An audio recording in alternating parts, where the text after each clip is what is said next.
الحمد لله وكفى وسلام على عباده الذين اصطفى أما بعد أعوذ بالله من الشيطان الرجيم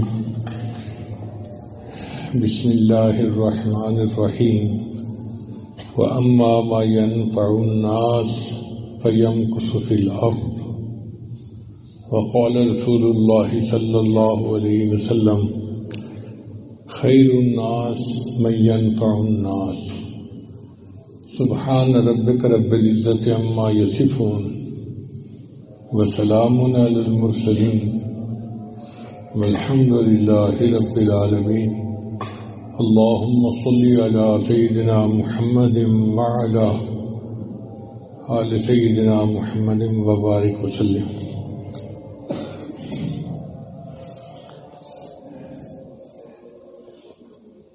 1970 کی تقریباً بات ہے. ہم لوگ اس وقت یونیورسٹی میں پہنچے تھے تو ایک مضمون انگریزی کا میں نے پڑھا جو سائنسدان نے لکھا تھا آنے والے حالات کے بارے میں. اس وقت لوگ روبوٹ کا نام سے سنتے تھے، پتہ نہیں تھا کہ روبوٹ ہوتا کیا ہے. اس سائنسدان نے لکھا کہ آنے والے وقت میں سائنسی ترقی اتنی ہوگی کہ انسان ایک روبوٹ بنائے گا جو بندے سے ہر حال میں بہتر ہوگا. بندہ دن میں دیکھتا ہے، اندھیرے میں نہیں دیکھتا. روبوٹ میں نائٹ ویژن بھی ہوگا، وہ اندھیرے میں بھی دیکھے گا. بندہ تھوڑی آواز سنتا ہے، کچھ آوازیں نہیں سنتا. وہ روبوٹ ساری آوازیں سن لے گا. بندہ 2-3 زبانیں بولتا ہے، وہ روبوٹ پوری دنیا کی زبانیں جانتا ہوگا. تو ہر اعتبار سے وہ بندے سے زیادہ بہتر ہوگا. پھر بندوں میں اگر کوئی ڈاکٹر ہے تو انجینئر نہیں، کوئی انجینئر ہے تو ڈاکٹر نہیں. ایک علم ہوتا ہے. وہ ایسا روبوٹ ہوگا کہ جس کے پاس میڈیکل کا علم، انجینئرنگ کا علم، ہر علم اس کے پاس ہوگا. اس کی ہارڈ ڈسک میں ہر چیز بھری ہوگی. اب وہ سائنسدان بڑا خوش ہوا کہ میں نے انسان سے بہتر روبوٹ بنا لیا. ایک دفعہ وہ سائنسدان سویا ہوا تھا تو خواب میں اس نے اللہ تعالیٰ کو دیکھا. کیسے قیامت کا منظر ہے اور میں اللہ کے سامنے پیش ہو رہا ہوں. اللہ تعالیٰ نے اس سے پوچھا میرے بندے دنیا میں تم کیا بنا کے لایا؟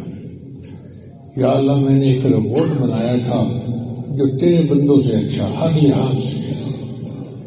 تیرے بندے تھک جاتے ہیں اور ان کو سونے کی ضرورت پیش آتی ہے، کھانے پینے کی ضرورت پیش آتی ہے. میرا روبوٹ ایسا ہے جو مستقل چلتا رہتا ہے. اللہ نے فرمایا اچھا روبوٹ چلا کے دکھاؤ. چنانچہ اس نے 2-3 روبوٹ چلائے اور وہ چلنے لگ گئے. کوئی ادھر جا رہا ہے، کوئی ادھر جا رہا ہے، گھوم رہے ہیں. پھر اللہ کی منشا سے ایک روبوٹ کی شاخ ٹوٹ گئی اور ٹک سے وہ کھڑا ہو گیا. دوسرے گھومتے پھرتے رہے. اللہ تعالیٰ نے اس سائنسدان کو فرمایا کہ دیکھیے تم نے جو کچھ بنایا تھا، ایک ٹوٹ گیا ہے، دوسروں کو پرواہ نہیں. پھر اس کے بعد اللہ تعالیٰ نے 2 بندوں کو کھڑا کیا، انسانوں کو، اور ان میں سے ایک کے پیٹ میں درد پیدا کر دیا. اب جس کو درد ہو رہا ہے نا، وہ یا غصے سے دیکھ رہے ہیں. تو قرآن مجید تعالیٰ فرماتے ہیں وَلَا تَقْنَطُوا، غصے میں انسان کو دیکھو اور محبت بھرے محبت بھرے انداز میں انسان سے بات کرو. اور تیسرا ہوتا ہے دوسرے انسان کو نفع پہنچانا. تو شریعت نے کہا وَأَمَّا مَا يَنْفَعُ النَّاسَ، دینی بھائی کہ آنے والے گھر کا آدھا حصہ دے دیا. یہاں تک ہے کہ اگر کسی کی 2 بیویاں تھیں تو ایک بیوی کو طلاق دے کر اس کا نکاح اس آنے والے بھائی سے کر دیا. اب بتائیں کہ مرد کی غیرت ہوتی ہے، اس کا دل چاہتا ہے کہ میری بیوی تو کوئی آنکھ اٹھا کے مت دیکھے، اسی پہ لوگ قتل ہو جاتے ہیں، جانیں چلی جاتی ہیں۔ یہ ایسا ٹچی معاملہ ہے، مگر یہ مواخات ایسی تھی کہ انہوں نے اپنے بھائی سے اپنی بیوی کو طلاق دے کے نکاح کروا دیا۔ مواخات کا اس سے بڑا نقشہ دنیا میں کہیں نظر نہیں آتا۔ اب بتائیے کہ اگر نبی علیہ السلام نے یہ مواخات سکھائی اور ہمارا یہ حال ہے کہ مری میں اگر طوفان آ جاتا ہے تو طوفان والوں کو کوئی گھر میں گھسنے کیا دینا، ہوٹل میں کمرہ نہیں دیتا، 5,000 جو کرایہ تھا کمرے کا 50,000 کرایہ بنا دیا۔ ایسے لگتے ہیں جیسے بے حس انسان تھے۔ مجھے ابھی تک یہ بات سمجھ میں نہیں آئی، اس لیے کہ میری نظر میں مری آزاد کشمیر کے لوگ بہت محبت کرنے والے لوگ ہیں، ٹوٹ کے پیار کرنے والے لوگ ہیں، جان قربان کرنے والے لوگ ہیں۔ مجھے تو توقع ہی نہیں تھی کہ کوئی ایسے بھی وہ کریں گے، مگر انگریزی میں کہتے ہیں انٹیلیجنٹ پیپل میک مسٹیکس، عقل مند لوگ بھی غلطیاں کر جاتے ہیں۔ تو لگتا یہ ہے کہ ہمارے مری کے بھائیوں سے غلطی ہوئی اور انہوں نے وقت کی اہمیت کو نہیں پہچانا۔ اگر انہوں نے دیکھا کہ کوئی بندہ طوفان میں گر گیا ہے، پریشان ہے، بھوکا ہے، پیاسا ہے، ان کو چاہیے تھا گھروں کے دروازے کھول دیتے، ہوٹلوں کے دروازے کھول دیتے، ان کو کھانا کھلاتے، ان کی خدمت کرتے اور مواخات کا وہ نمونہ پیش کرتے جو نبی علیہ السلام نے اپنے صحابہ کو سکھایا تھا۔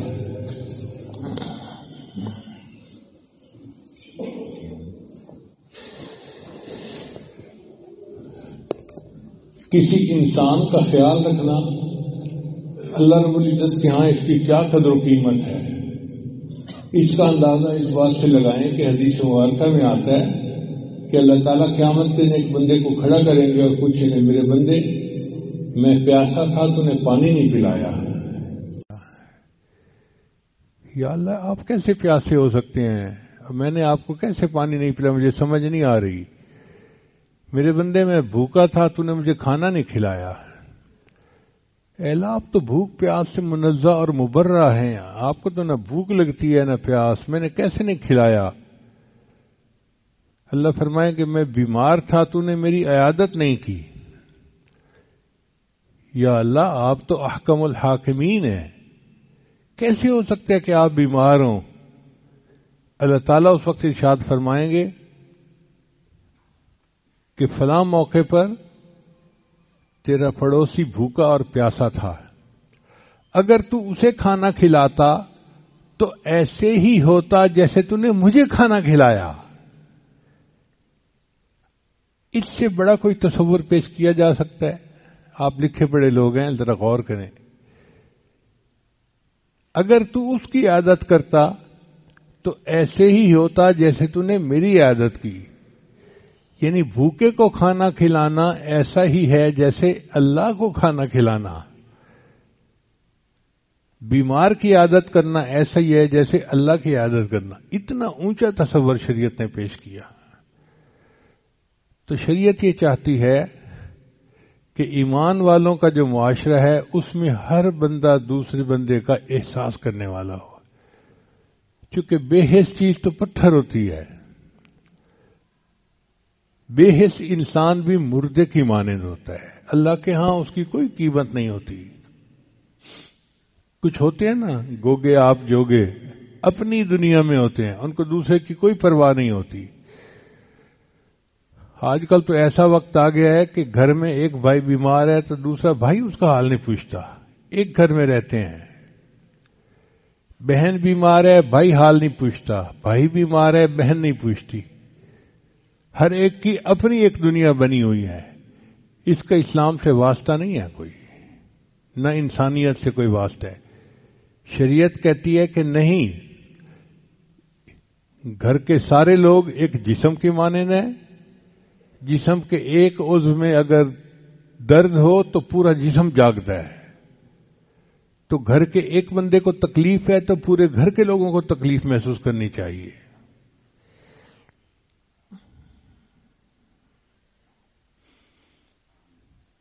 درد دل کے واسطے پیدا کیا انسان کو، درد دل کے واسطے پیدا کیا انسان کو، ورنہ طاعت کے لیے کچھ کم نہ تھے کروے. ہاں فرشتے کم نہیں تھے نمازیں پڑھنے کے لیے، ذکر کرنے کے لیے. انسان کو اللہ نے پیدا کیا کہ ان کے دل میں ایک دوسرے کا درد ہوگا. یہ وہ نعمت ہے جو فرشتوں کو بھی محسوس نہیں ہوتی، اس لیے انسان کو فضیلت حاصل ہے.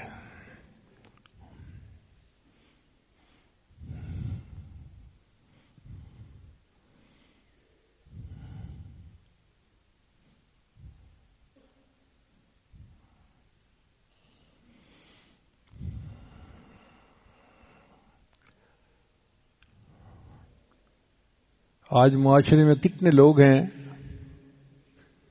جو غریب ہیں، جو مقروض ہیں، جو پریشان ہیں. ہمیں ان کی فکر ہونی چاہیے جس حد تک ہم کر سکتے ہیں. جو کروڑوں پتی ہیں وہ لاکھوں نہیں خرچ کر سکتے، غریبوں پہ کیا رکاوٹ ہے؟ جو لاکھوں پتی ہیں وہ ہزاروں خرچ کر دیں، جو ہزاروں میں کھیلنے والے ہیں وہ سینکڑوں خرچ کرتے ہیں. خرچ ہر بندہ کرے دوسرے پر.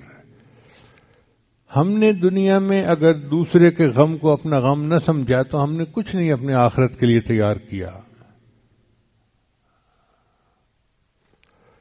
اور یہ ذہن میں رکھیے کہ جو بندہ دوسروں کے لیے خرچ کرتا ہے اللہ اسے لوٹا دیتا ہے. ہمارے ایک تعلق والے ہیں قریبی، اللہ نے ان کو خوب دیا ہے اور وہ خوب خرچ کرتے ہیں غریبوں پر. انہوں نے اپنا واقعہ سنایا چند دن پہلے. کہنے لگے کہ ہمارے علاقے میں سیلاب آیا تو میرے والد صاحب نے سیلاب زدگان کو بہت سارا کھانا پینا چیزیں پہنچائیں، کافی رقم خرچ کی. ہم سارے بھائی چپ تھے مگر والد صاحب کا اختیار تھا تو ہم خاموش رہے اور ہم سوچنے لگے کہ ابا جی کا دل بڑا ہے، اتنا خرچ کر دیا. کہنے لگے کہ تھوڑے دن بعد نا جو ڈپٹی کمشنر تھا وہ آ گیا اور میرے والد صاحب کے پاس آ کر کہنے لگا کہ نئے سیلاب زدگان آئے ہیں، پانی سے ان کو ہم نے باہر نکالا ہے اور ان کے پاس نہ کچھ بھی نہیں ہے، تو اب آپ ان کے لیے کچھ دیں. والد صاحب نے کہا بھائی پہلے میں نے اپنی اوقات سے زیادہ کر دیا ہے، اب اور کیا دوں؟ اس نے کہا جی میں خالی تو نہیں جاؤں گا. تو جب اس نے کہا میں خالی نہیں جاؤں گا تو والد صاحب نے 4 کروڑ روپے گروسری خریدی اور پتہ نہیں کتنے ٹرک تھے اللہ جانے، وہ ان سیلاب زدگان کو بھجوا دیے. کہنے لگے اس پر تو ہم سارے بھائی ایک دوسرے کی شکلیں دیکھیں کہ ابا جی نے 4 کروڑ اور خرچ کر دیے. کہنے لگے اللہ کی شان دیکھیں کہ ابھی 10-15 دن نہیں گزرے تھے، ہم نے اپنے کاروبار میں را میٹیریل خرید کے رکھا ہوا تھا، اس کی قیمت بڑھ گئی اور ہمیں گھر بیٹھے بٹھائے اللہ نے 40 کروڑ کا پروفٹ دے دیا. 4 کروڑ خرچ کیا تھا، اللہ نے 40 کروڑ ان کو واپس لوٹا دیا. یہ اللہ تعالیٰ کا قانون ہے. تو جو دوسروں کے نفع آسانی کے لیے خرچ کرتا ہے اللہ اس کے رزق میں برکت دے دیتے ہیں، عمر میں برکت دے دیتے ہیں، اس کو ملتا ہے. شریعت نے کہا وَأَمَّا الزَّبَدُ فَيَذْهَبُ جُفَاءً، اور جو جھاگ ہوتی ہے نا وہ خشک ہو جاتی ہے. وَأَمَّا مَا يَنْفَعُ النَّاسَ، اور جو انسانوں کو نفع پہنچاتا ہے فَيَمْكُثُ فِي الْأَرْضِ، اللہ اس کو زمین میں رکھتے ہیں. مفسرین نے اس کی 4 مثالیں دی ہیں. ایک مثال تو یہ کہ پانی، آپ دیکھیں جو پانی ہونا وہ ہر کسی کو چاہیے، پینے کو پانی چاہیے، جینے کو پانی چاہیے، ہر عمل میں ہمیں پانی چاہیے اور پانی کی ہر بندہ قدر کرتا ہے. تو اللہ چاہتے ہیں تم پانی بنو، جھاگ نہ بنو. اور آج ہم جھاگ بنے پھرتے ہیں، پانی کے بلبلے. کیا اوقات ہوتی ہے، اپنا کمایا اور اپنے پہ لگایا. یہ پانی کے بلبلے کیا دنیا سے لے کے جائیں گے؟ پانی بنیے تاکہ ہر ایک کو فائدہ ہو. ہم سے ہمارے گھر والوں کو فائدہ، بیوی کو فائدہ، بچوں کو فائدہ، بھائی بہنوں کو فائدہ، والدین کو فائدہ، رشتہ داروں کو فائدہ، قریب کے ہمسایوں کو فائدہ. ہر ایک کو ہم سے فائدہ ہونا چاہیے. تو پانی بن کے رہیے، جھاگ نہ بنیے، بلبلے نہ بنیے. دوسری مفسر نے مثال دی ہے سونے کی. وہ فرماتے ہیں کہ سونا جو ہے نا، اس کے اندر کچھ میل ہوتی ہے. جب اس کو پگھلایا جاتا ہے تو سونا نیچے بچ جاتا ہے، اور جو میل ہوتی ہے اس کو ہٹا دیا جاتا ہے. اب سونے سے ہر بندہ پیار کرتا ہے، تو شریعت چاہتی ہے کہ میرے بندو تم سونا بن کے رہو، کھوٹ بن کے نہ رہو. دوسروں کو نفع پہنچاؤ. اللہ تعالیٰ تمہارے قدم زمین میں جما دے گا. قدم کب جمتے ہیں؟ جب بندے کے رزق میں برکت ہو، عزت میں برکت ہو، محبتیں اسے مل رہی ہوں، تو وہ جم جاتا ہے زمین. تو نفع رسانی کرنے والا دوسروں کو ایسا ہی ہوتا ہے.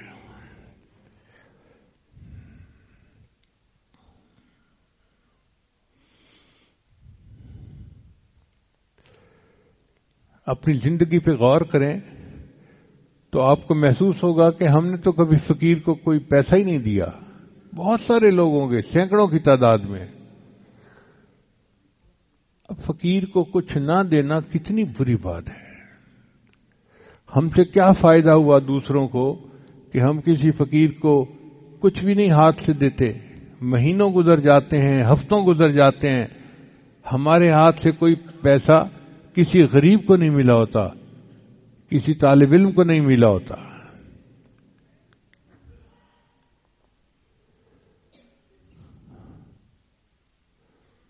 ہمارے ایک دوست ہیں عبد الرحمان صاحب، چھوٹا سا ان کا ریسٹورنٹ ہے. اللہ کی شان دیکھیں، وہ 300 بندوں کو روزانہ کھانا کھلاتے ہیں، 300 غریبوں کو. گھر کے 10 افراد کا کھانا پورا کرنا مشکل ہوتا ہے، مگر اللہ نے اس کو دل دیا ہے. وہ اس طرح پتہ چلا کہ ہم اس کے سامنے سے گزر رہے تھے تو میں نے کچھ لوگوں کو لائن میں کھڑا دیکھا. تو میں نے اپنے ساتھی سے پوچھا بھائی یہ کیا مسئلہ ہے؟ اس نے کہا جی کہ یہ 300 غریبوں کو روزانہ کھانا مفت دیتا ہے. میرا دل خوش ہو گیا سن کے. سبحان اللہ سبحان اللہ.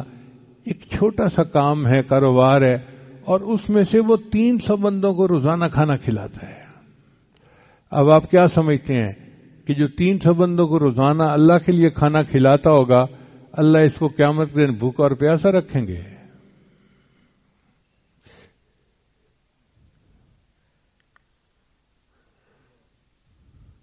ہر بندے کی یہ سوچ ہونی چاہیے کہ ہماری ذات سے دوسروں کو کیا نفع ہو سکتا ہے، یا ہم کیا نفع پہنچا سکتے ہیں. جب آپ یہ سوچ دل میں رکھیں گے تو آپ دیکھیں گے کہ صحیح انسانیت ہمارے اندر آ جائے گی.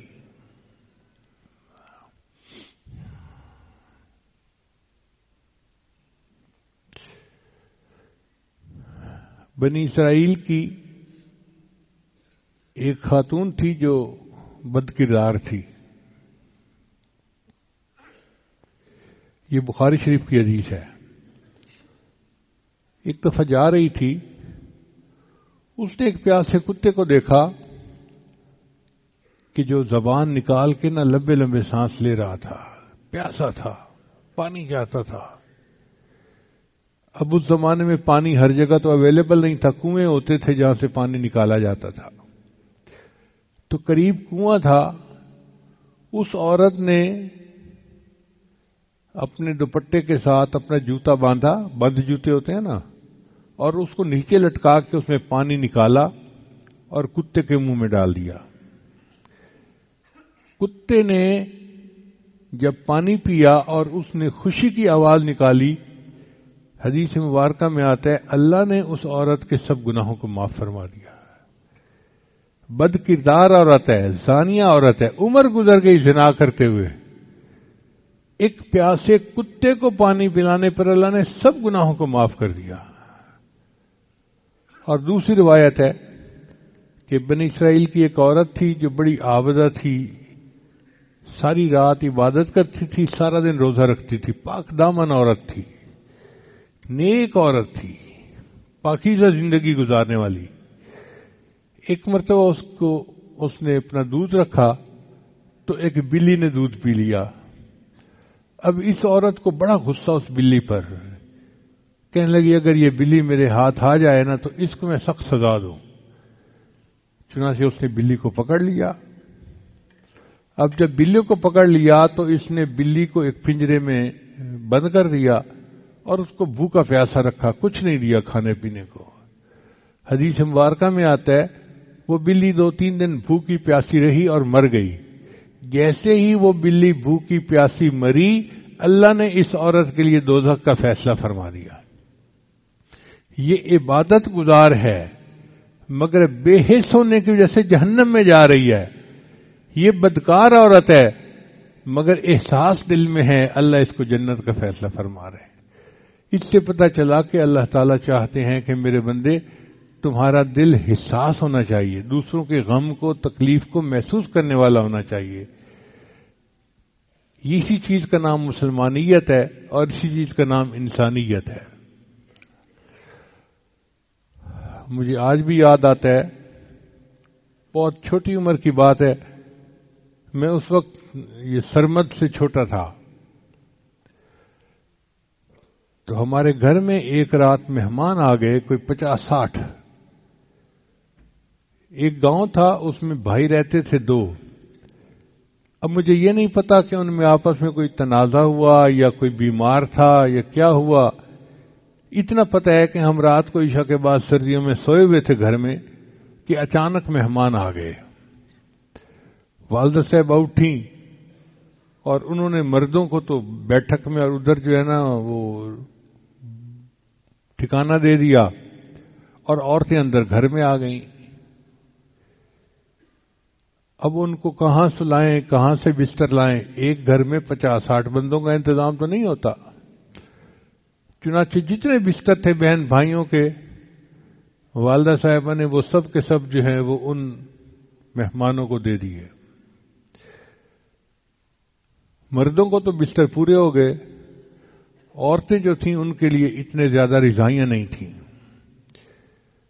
تو والدہ صاحبہ نے جو ہماری بڑی بڑی پیٹیاں پڑی ہوئی تھی نا، ان میں ہماری بڑی بہن تھی ہمشیرہ صاحبہ، آپا ہم ان کو کہتے تھے، ان کے جہیز کا سامان اماں نے بنا کے رکھا ہوا تھا۔ اس میں رضائیاں تلائیاں تھیں بہت خوبصورت چمکدار، جیسے دلہن کے لیے ہوتی ہیں، وہ سب نکال دیں اور نکال کے ان عورتوں کو دے دیں۔ اب جب کمرے میں میرے کمرے میں آتی تو آپا ان سے بحث کرتی کہ اماں میرے جہیز کی رضائیاں ہیں، ان عورتوں کو دے رہی ہیں، ایک تو ننگے پاؤں آئی تھی، اس کے جوتے ہی نہیں تھا اور کسی نے ہاتھ منہ نہیں دھویا ہوا، اتنی گندی مندی عورتوں کو آپ نے میرے بستر دے دیے۔ تو اماں کہتی خبردار چپ رہو، ہمارے مہمان ہیں، ہم نے انتظام کرنا ہے۔ چنانچہ ساری رضائیاں تلائیاں ان کو دے کے اماں نے سلا دیا۔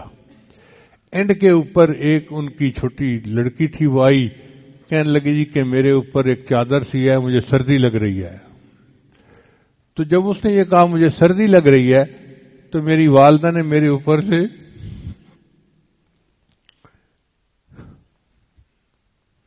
رضائی اتاری اور ان کو دے دی۔ اب میں چھوٹا بچہ تھا، میں بالکل 1/2 ہو کے سویا ہوا تھا، کیوں چپک کے، جیسے سردی سے بچہ سویا ہوا ہوتا ہے۔ تو والدہ صاحبہ نے محسوس کیا کہ میرے بیٹے کو سردی لگ رہی ہے، تو وہ گندم کی جو خالی بوری ہوتی ہے نا وہ اٹھا کے لے آئیں اور وہ میرے اوپر ڈال دی انہوں نے۔ میں نے اپنی زندگی میں وہ رات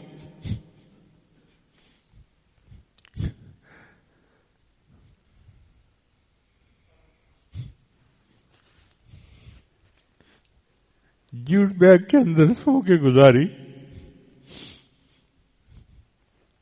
تو والدہ صاحبہ نے ہمیں پریکٹیکلی تعلیم دے دی کہ دیکھو مہمان نوازی کیا ہوتی ہے اور دوسرے کا احساس کیا چیز ہوتی ہے.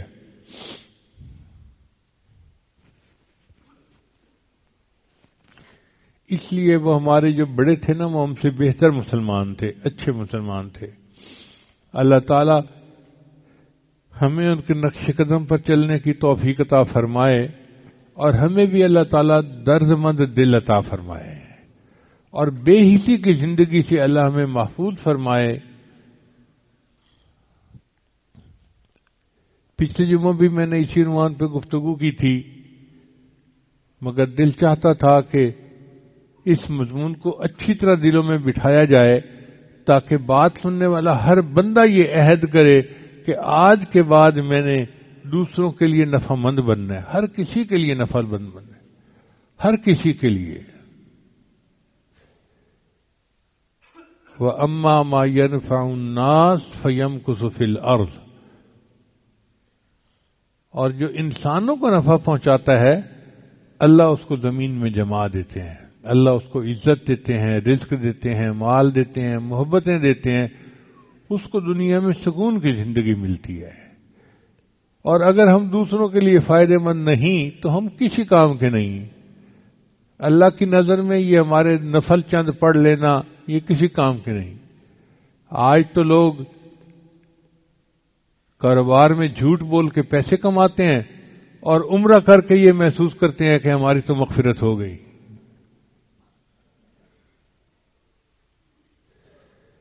ایسے عمروں کی اور ایسے نفلوں کی اللہ کو کوئی ضرورت نہیں ہے. ہمارے اندر انسانیت ہونی چاہیے. اگر انسانیت ہے تو ہم انسان ہیں، مسلمان ہیں، ورنہ مسلمان ہی نہیں ہیں. دعا ہے کہ اللہ تعالی ہمیں درد دل عطا فرمائے، ہم دوسروں کے لیے نفع مند بن کر زندگی گزارنے والے بن جائیں اور ہم کسی کے لیے باعث نقصان نہ بنے.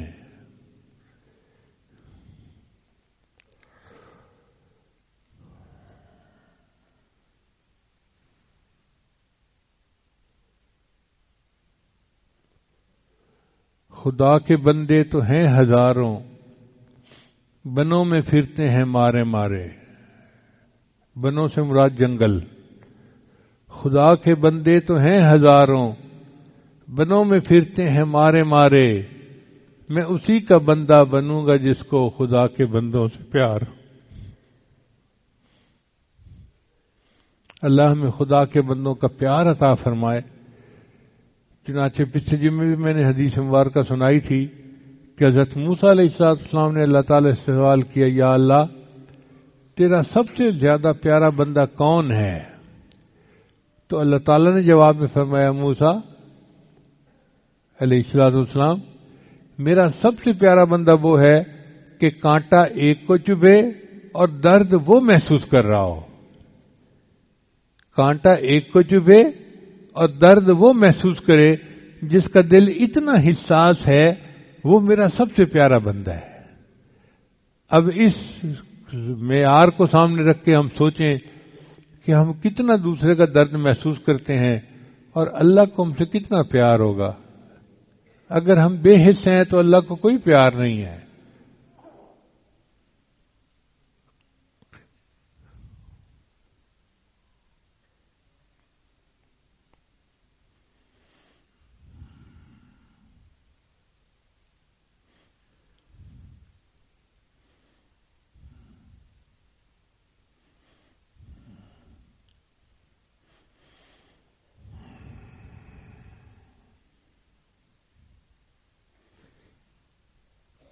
نبی علیہ الصلوۃ والسلام نے تو جانوروں کے ساتھ بھی حسن سلوک کا حکم فرمایا.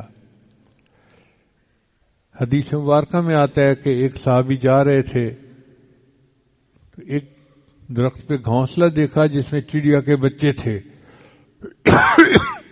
اور چڑیا کہیں گئی ہوئی تھی. بچے بڑے خوبصورت تھے، جیسے خوبصورت پرندے ہوتے ہیں. انہوں نے ان بچوں کو اٹھا لیا. جب نبی علیہ السلام کے پاس آ کے پورا واقعہ سنایا تو نبی صاحب نے فرمایا کہ نہیں، اولاد کو ماں سے جدا نہ کرو تم ان بچوں کو واپس گھونسلے میں رکھ کے آؤ، ان کی ماں پریشان ہوگی۔ تو جانوروں کو بھی جذبات کے خیال رکھنے کا حکم فرمایا، انسان تو پھر انسان ہے۔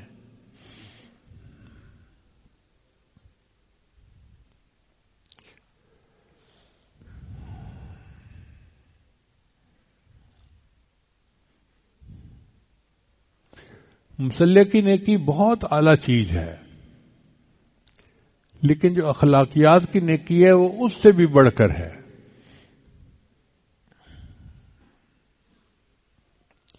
آج ہم نے شکل تو بنائی ہوتی ہے صوفیوں والی، سالکین والی، مگر ہمارے اندر بد اخلاق کی ٹکا کے بھری ہوئی ہوتی ہے۔ ہمیں کون انسان کہے، صوفی تو بڑی دور کی بات ہے۔ تو اپنے اخلاق کو سنواریں، اپنی عادات کو سنواریں، اور اصول یہ ہے کہ دوسروں کے لیے نفع مند بن کے رہیں۔ بس جتنا نفع مند ہم بن کے رہیں گے اتنا اللہ کو پیارے ہوں گے۔ اس پر محنت کیجئے کہ اللہ تعالی ہمیں نفع مند بن کر رہنے کی اور زندگی گزارنے کی توفیق عطا فرمائے۔ وآخر دعوانا ان الحمد للہ رب العالمین۔